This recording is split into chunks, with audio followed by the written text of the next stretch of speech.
How to specify tax rules in WHMCS. This tutorial assumes you've already logged into your WHMCS admin panel. Now let's learn how to set up tax rules. Click the Setup tab.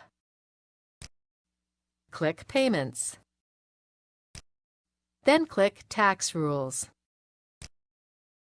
Certain countries and states require you to collect taxes on your sales.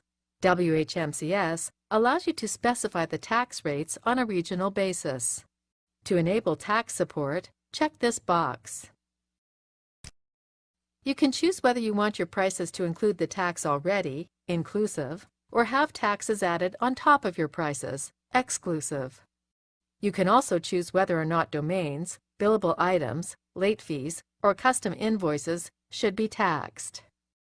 Activate compound tax if you have more than one tax level and the second level tax is applied to the new subtotal, including the first level tax. This will depend on your local tax rules. When finished, click Save Changes. Now we have to set up our tax rules. Click Add New Tax Rule. Enter the name of your tax rule. Select whether the rule is to apply to all countries or just a specific country. Next, decide whether the rule is to apply to all states or a specific state. If you want to apply the rule to multiple states, you'll need to set up a separate rule for each state. Enter the tax rate for the specified state, then click Add Rule.